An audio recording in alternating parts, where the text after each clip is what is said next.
perennial heartspring arrived at the Morrison estate in a riot of color. The bulbs Rosalind and Penelope had planted months ago pushed through the thawing soil right on schedule, furling in waves of yellow, purple, and white across the grounds. In the greenhouse, new life flourished alongside carefully tended older plants. A living testament to patience and care, Rosalind stood at the center of it all, clipboard in hand, making notes about which seedlings were ready for transplanting. So absorbed was she in her task that she didn't hear the greenhouse door open, didn't notice Elliot until his arms slipped around her waist from behind. "Working hard?" he murmured, his breath warm against her ear. Rosalind leaned back into him, smiling. "Someone has to keep this place running while you're off conquering the business world." 2 days in New York hardly counts as a conquest, Elliot said, turning her to face him. "Though closing the Thompson deal does mean we can move forward with the conservation project." Oh. His eyes were bright with excitement. The Morrison Foundation's newest initiative, preserving endangered plant species and the habitats that supported them, had been Rosalind's idea. Born from late-night conversations about purpose and legacy, Elliot had surprised her by not only embracing the concept, but expanding it, leveraging his business connections to secure land and funding. "That's wonderful," Rosalind said, genuinely thrilled. "Penelope will be excited too. She's been drawing maps for where different species should go." Speaking of our budding conservationist, Elliot glanced around. "Where is she? With Javier at the pond?" "They're cataloging frog species for her science project." Rosalind checked her watch. "They should be back soon." Elliot nodded, looking pleased. Javier, the marine biologist they'd hired to manage the estate's newly restored aquatic habitats, had become something of a mentor to Penelope, fostering her growing interest in ecology. "So we have a few minutes alone?" Elliot's expression turned.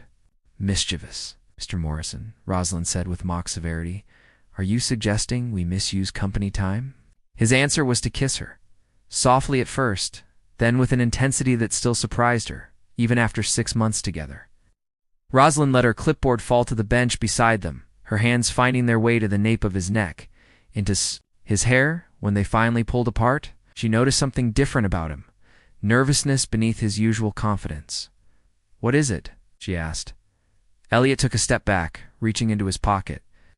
"I had planned to do this differently. Tonight at dinner, I had a whole speech prepared." "Do what?" Rosalind asked, though her heart had already begun to race. Instead of answering, he lowered himself to one knee on the stone pathway, surrounded by the garden they had rebuilt together. In his hand was a small box of deep green velvet. "Fletcher," he said, his voice steady despite the vulnerability in his eyes. "You came here to restore a greenhouse and ended up restoring a family instead.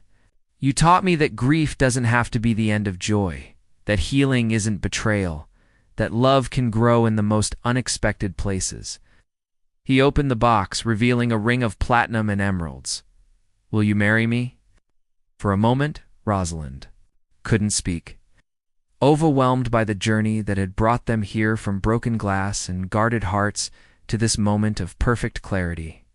She thought of the frightened little girl who had watched her from the shadows, of the grief-hardened man who had threatened to tear down what couldn't be immediately fixed. She thought of how far they had all come. "Yes," she whispered then, louder. "Yes." Elliot slipped the ring onto her finger, then stood, pulling her into an embrace that felt like coming home. "I love you," he said against her hair.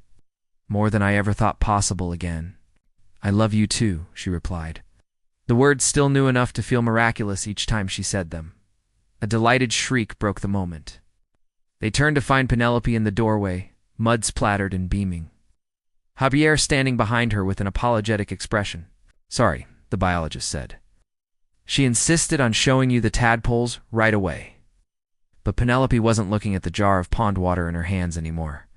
Her eyes were fixed on Rosalind and her father, on their intertwined hands, on the ring. "Catching the greenhouse light, did you ask her?" she demanded of her father. "Did she say yes?" Elliot raised an eyebrow. "You knew?" "Duh!" Penelope rolled her eyes in a gesture so preteen-like that Rosalind had to stifle a laugh. "You're not exactly subtle, Dad. You kept touching your pocket and looking nervous." Rosalind exchanged an amused glance with Elliot. At 8, Penelope had developed an observational sharpness that continually surprised them. "Yes," your father asked, Rosalind confirmed. "And yes, I said yes." Penelope carefully set down her jar of tadpoles, then launched herself at them both, her small arms stretching to encompass them. "Now you'll really be my mom," she said, her voice muffled against Rosalind's side. Rosalind felt tears prick her eyes. "I'll be your stepmom," she corrected gently, an important distinction they've discussed many times. "Your mom will always be your mom." "I know," Penelope said. But Mom would be happy. She always said gardens need different kinds of plants to be healthy. She looked up at them both, wisdom beyond her years in her solemn eyes. Families, too. That evening, as twilight descended, the three of them walked together through the grounds. That had become a physical manifestation of their journey from the once-forgotten greenhouse, now thriving with life, to the pond where frogs chorused their approval, to the meadow where butterflies had blessed them with their presence nearly. A year ago, they stopped beneath the great oak, its branches just beginning to unfurl new leaves. Elliot spread a blanket on the ground, and they sat together, Penelope between them, pointing out constellations as they appeared in the darkening sky. "This is my favorite story," Penelope said suddenly. "What story, Butterfly?" Elliot asked. "Ours," she said simply. "The story of how we became a family." Rosalind met Elliot's gaze over their daughter's head, saw in his eyes the same wonder she felt at the resilience of the human heart, at the way love could take root and grow even in soil. "Once thought, Baron." "It's my favorite story too," Rosalind said softly, reaching across to take Elliot's hand, completing the circle. Above them, the stars emerged one by one, witnesses to the truth that some things once broken could be rebuilt stronger than before.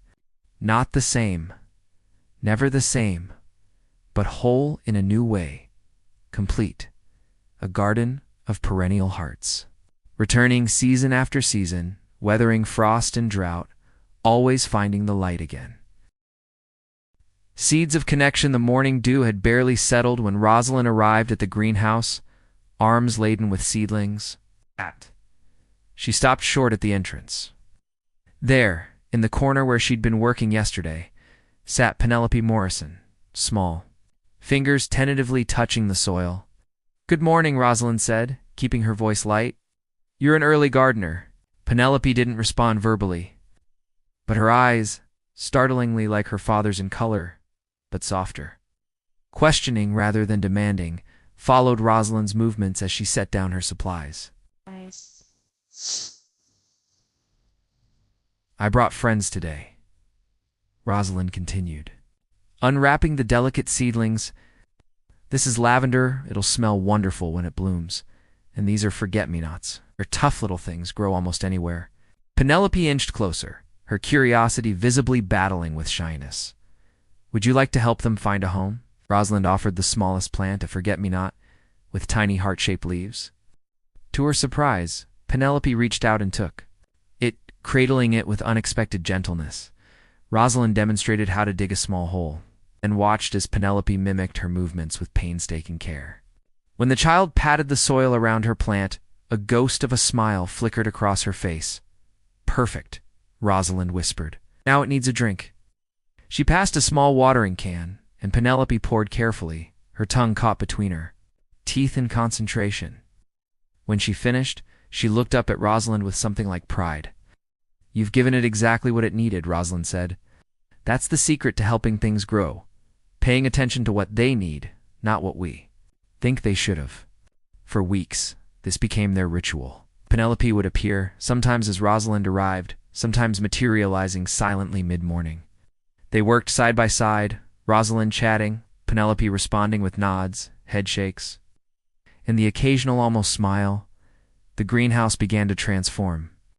Rosalind had salvaged the Victorian framework, replacing broken glass with new panes that caught the light differently, creating rainbow patterns across the restored stone pathways. She'd kept Sophia's roses but pruned them back, allowing other plants space to thrive alongside them. "You're creating something remarkable," came a voice one afternoon. Elliot Morrison stood in the doorway, his tall frame silhouetted against the setting sun. Rosalind hadn't seen him since their first encounter, though she'd felt his presence in the mansion's windows, watching. We are, she corrected gently, nodding toward Penelope, who was carefully arranging pebbles around a miniature herb garden she'd claimed as her own project. Elliot's expression softened as he watched his daughter. Mrs. Winters says she comes here every day. She has a natural gift, Rosalind said. Patient hands. Unlike her father, Elliot acknowledged with unexpected self-awareness. He approached Penelope, crouching beside her. What are you growing, Butterfly? The nickname, so at odds with his usual formality, caught Rosalind by surprise. Penelope pointed to each herb, then looked at Rosalind expectantly. That's thyme, Rosalind supplied. And that's rosemary. Penelope remembered which was which. From yesterday, Rosemary, Penelope whispered, so softly that both adults froze, exchanging startled glances. Out for remembrance. Elliot's composure cracked, emotion flooding his features before he masked it. That's right, he said, voice rough. Your mother used to say that. Penelope nodded solemnly, then returned to her task. Elliot stood, discreetly brushing something from his eye. Thank you, he said to Rosalind, the words clearly difficult for him. I haven't done anything special, she replied. Just created space for her to feel safe. You've done what an army of therapists couldn't, Elliot said. Would you? He hesitated, then squared his shoulders like a man preparing for battle. Would you join us for dinner tonight? Penelope would enjoy showing you the house. The invitation caught Rosalind off guard. She'd become comfortable in their greenhouse sanctuary, but the mansion represented another world, Elliot's world of wealth and lingering grief. I'd like that, she said finally, surprising herself. That evening, as Rosalind changed out of her work clothes, she studied her reflection. The woman who looked back had changed since taking this job. There was color in her cheeks, the light in her eyes that had been missing since Thomas left 3 years ago, taking her dreams of family with him. The Morrison mansion was imposing, all stone and history, but inside she found unexpected warmth. Penelope led her through rooms filled with books and art, occasionally offering whispered explanations. In the dining room, Elliot waited, dressed casually in comparison to their first meeting. The rigid businessman had been replaced by a father, trying, however awkwardly, to create a pleasant evening. Conversation flowed more easily than Rosalind expected. Elliot spoke of his work developing sustainable technology. Rosalind shared stories of gardens she'd restored around the world. Penelope watched them both, her eyes moving between them with growing comfort. Later, after Penelope had fallen asleep against her father's shoulder and been carried to bed, Elliot and Rosalind stood in the library, night pressing against the tall windows. She hasn't spoken that much in years, Elliot said quietly. Children are like certain plants, Rosalind replied. They don't flourish under pressure, but given time and the right conditions, ...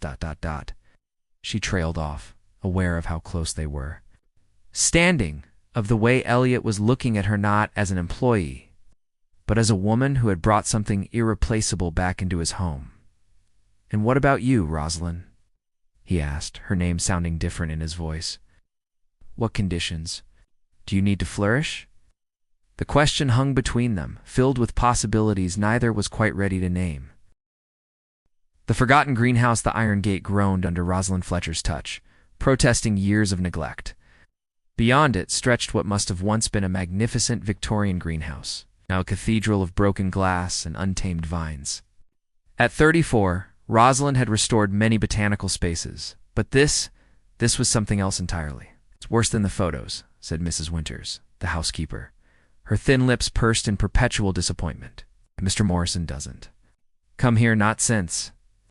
She didn't finish, but Rosalind understood. The greenhouse had belonged to Sophia Morrison before her death 3 years ago. Now it stood as a monument to grief, preserved in decay. I can work with this, Rosalind said, her voice soft but certain.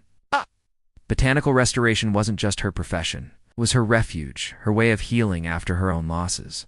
Mr. Morrison expects results quickly. He's not. Mrs. Winters searched for a diplomatic word, ... patient. Rosalind merely nodded, already cataloging the species fighting for survival among the ruins. Wild roses had claimed one corner, their thorns protective. Around something smaller was that a rare alpine gentian. Even abandoned, this place had secrets worth saving. It was on her 3rd day, hands deep in soil, that Rosalind first saw Penelope Morrison. The 7-year-old appeared like a ghost between the broken panes, all pale skin and solemn eyes beneath. A tumble of dark curls. "Hello," Rosalind said, careful not to move suddenly. The girl reminded her of the finches that sometimes appeared in her gardens, ready to flee at the slightest disturbance. Penelope said nothing, but didn't retreat. Progress, Rosalind thought. "I'm Rosalind. I'm helping the plants," she continued, gently turning the soil around a struggling camellia. "This one's been very brave, growing without much light or water." Penelope inched closer, eyes fixed on Rosalind's dirt-covered hands. "Would you like to help?" Rosalind offered her a small trowel.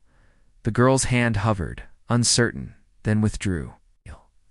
She disappeared as suddenly as she'd come, leaving Rosalind with an unexpected ache in her chest. That evening, as Rosalind was packing her tools, the greenhouse door opened. She expected Penelope, but instead found herself facing Elliot Morrison. 42, the tech founder had the sharp, haunted look of someone who'd exchanged sleep for success long before grief had taken its toll. "Miss Fletcher," his voice was cool, professional. "Mrs. Winters says you believe this can be salvaged, Mr. Morrison." Rosalind straightened, conscious of her soil-stained clothes against his immaculate suit. "Yes, it has good bones, and several remarkable specimens have survived." "I'm not interested in preservation," he said. Penelope's therapist suggested a garden might help her. "Something new. If this space can't be completely transformed, I'll have it demolished and start fresh." The casual threat to destroy something so unique made Rosalind's breath catch. "Would be a mistake," she said, surprising herself with her directness. "There's history here worth keeping." Elliot's expression flickered surprise, perhaps at being contradicted. "History isn't always kind, Miss Fletcher." "No," she agreed. "But it shapes us nonetheless. Your daughter was here today." His attention sharpened. "Penelope. She doesn't speak to new people." "She didn't speak to me either," Rosalind admitted. "But she watched. Sometimes that's how trust begins." For a moment, Elliot seemed to see her, his gaze searching. Then the professional mask returned. "You have 6 weeks, Miss Fletcher. Transform it, or I'll find someone who will." He left without waiting for her response, his expensive shoes crunching over broken glass. Rosalind turned back to the greenhouse, whispering to the struggling plants, "Don't worry. We'll show him there's beauty in rebuilding, not just replacing." And somewhere in the mansion behind her, a little girl watched from a window, holding a small trowel she'd returned to claim after Rosalind had gone. Blooming Trust, the greenhouse, had become a different world, where broken glass and tangled vines had once dominated. There now stood a harmonious blend of restoration and new growth. Rosalind had preserved the original Victorian architecture while introducing modern elements, a small fountain whose gentle music filled the space, benches nestled between thriving plant beds, and strings of soft lights that made the glass walls glow like a lantern at dusk. It was in this transformed space that Elliot found Rosalind and Penelope one rainy Saturday afternoon, huddled together over a collection of bulbs. "These will sleep underground all winter," Rosalind was explaining, "and when spring comes, they'll push up through the soil and surprise us with flowers." "Like magic," Penelope said. Her voice, though still soft, came more freely now. 6 weeks since Rosalind had arrived. Penelope had begun to speak not just in the greenhouse, but at dinner, with Mrs. Winters, even occasionally on her video calls with her grandmother. "The best kind of magic," Rosalind agreed, "kind that takes patience." Elliot watched from the doorway, struck by the tableau they created, his daughter's dark curls next to Rosalind's auburn waves, their hands dirty, faces animated. He'd extended Rosalind's contract indefinitely after the initial 6 weeks, telling himself it was for the greenhouse, for Penelope. He was becoming less convinced of his own objectivity. "Dad." Penelope noticed him first, replanting surprise. "Flowers. I can see that," he said, smiling as he approached. "You look like you've been planting yourselves too." He brushed a smudge of dirt from his daughter's cheek. "The best gardeners get dirty," Rosalind said, looking down at her soil-stained jeans with a laugh. "Though I promised Penelope we'd clean up before lunch." "About lunch," Elliot said. Was wondering if you two explorers might like to join me for a picnic? The rain stopped. Penelope's eyes widened. A real picnic? Outside? Weather permitting, Elliot nodded. I thought we could try that meadow beyond the oak grove, the one with the butterflies. Penelope bounced on her toes. That's the one. Elliot's gaze shifted to Rosalind. Ms. Fletcher isn't too busy, of course. Rosalind, she corrected gently, having asked him weeks ago to use her first name. And I'd love to come. The picnic was Mrs. Winter's creation, an elaborate spread of sandwiches. Fruit and lemonade packed in a wicker basket that looked like it belonged in a different century. The meadow was just as Elliot had promised, dotted with wildflowers. And dancing with butterflies that seemed unusually bold, one even landing briefly on Penelope's outstretched finger. Mommy said butterflies are wishes with wings, Penelope said, watching it flutter away. The casual mention of Sophia rare, but becoming more frequent no longer brought immediate darkness to Elliot's expression. Progress, Rosalind thought. Would you wish for? Rosalind asked, helping herself to a strawberry. Penelope considered this seriously, twisting a blade of grass between her fingers. For the greenhouse to always be there, for you to always be there too. The simple declaration hung in the air. Rosalind felt a tightening in her chest, aware of Elliot's eyes on her. I'm not planning on going anywhere, she said carefully. Promise? Penelope pressed. Rosalind hesitated. I promise I'll always be your friend, no matter what. Satisfied, Penelope jumped up to chase a particularly vibrant butterfly, leaving the adults in a silence heavy with unspoken thoughts. You're very good. With her, Elliot said finally. She makes it easy, Rosalind replied. She's extraordinary. Like her mother, Elliot said, then added more quietly, and nothing like me. I see you in her all the time, Rosalind disagreed. Her focus when she's working on something important. The way she tilts her head when she's thinking. Elliot looks surprised, then pleased. I never noticed. Sometimes we need someone else's eyes to see ourselves clearly. Their conversation drifted to lighter topics, books they'd both read, places they'd traveled, music they enjoyed. Rosalind was surprised to discover Elliot had once played guitar in a college band. Elliot seemed equally amused to learn Rosalind had briefly worked on a commercial fishing boat in Alaska. Before finding her calling in botanical restoration, the afternoons stretched pleasantly, until Penelope, tired from exploration, curled up with her head in Rosalind's lap and promptly fell asleep. She trusts you completely, Elliot observed, voice soft to avoid waking his daughter. Rosalind stroked Penelope's hair gently. Children know when they're truly seen. That's all I've done seen her, and me. Elliot asked, something vulnerable. In his question, what do you see when you look at me, Rosalind? The directness startled her. I see someone learning to live again, she said honestly.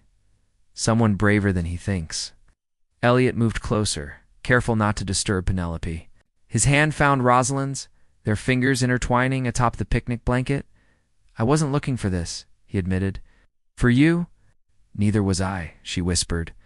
The moment was broken by Penelope stirring between them, her eyes fluttering open. She looked up at Rosalind, then at their joined hands, and smiled with sleepy contentment. Can we go home now, Mommy? I'm tired. The word hung in the air between them. Rosalind froze, color flooding her cheeks. Elliot's hand tightened on hers, then released. Penelope, he said gently. Rosalind isn't it's okay, Penelope mumbled, already half asleep again. I know, but she feels like one. On the walk back to the house, Penelope skipped ahead, her momentous slip apparently forgotten. But something had shifted between Rosalind and Elliot, a boundary crossed that couldn't be uncrossed. That night, alone in her cottage on the edge of the estate, Rosalind stood at the window, watching the distant lights of the main house. She'd never intended to become so entangled in the Morrisons' lives. She'd come to heal a garden, not a family, certainly not to risk her own heart, still tender from past wounds. Yet as the stars appeared over the greenhouse where this unexpected journey had begun, Rosalind couldn't bring herself to regret a single moment. Frost and thaw, the first frost came early that year. silvering the estate grounds and etching delicate patterns on the greenhouse glass. Inside, protected from the cold, life continued to flourish under Rosalind's care. But beyond those glass walls, an unexpected chill had descended. 3 weeks had passed since the picnic, 3 weeks since Penelope had called Rosalind Mommy. Since that moment of connection with Elliot had bloomed and then frozen. He'd been polite but distant ever since. Their conversations limited to brief exchanges about the greenhouse or Penelope's schedule.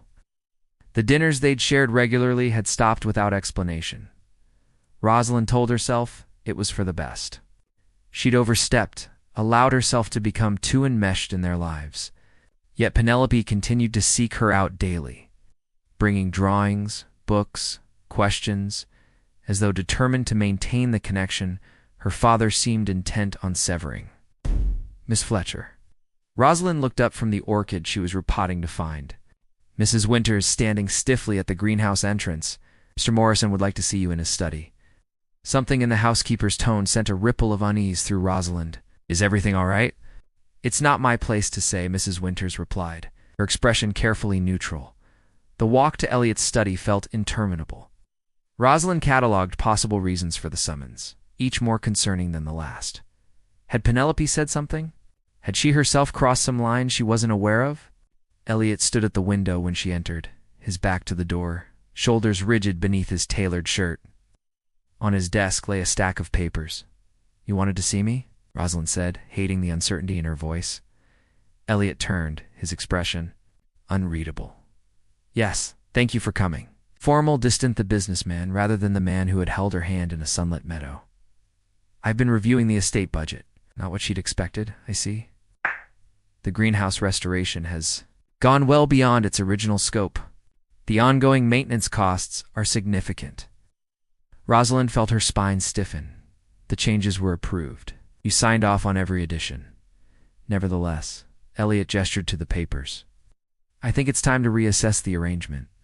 Clarity dawned with painful swiftness. You're terminating my contract. Reassigning it, he corrected smoothly.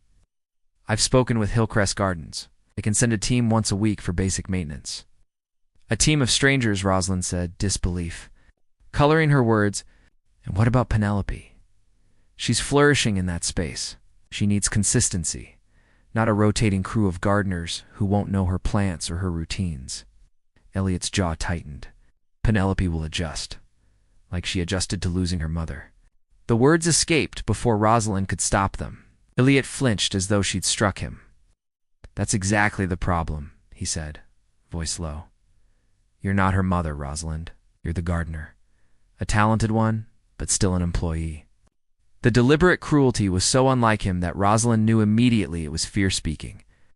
What are you really afraid of, Elliot? He looked away. Penelope is becoming too attached. It's not healthy. Not healthy for whom? Rosalind challenged. Penelope is talking again, laughing, creating. Those are signs of healing, not harm. Until you leave, Elliot countered. Everyone leaves eventually. Better a clean break now than he cut himself off. Then what? Rosalind took a step closer. Then allowing yourself to care about someone again? Is that what this is, really? About. The study door burst open before Elliot could respond. Penelope stood there, tears streaming down her face, a crumpled drawing clutched in her hand. You're making Rosalind go away?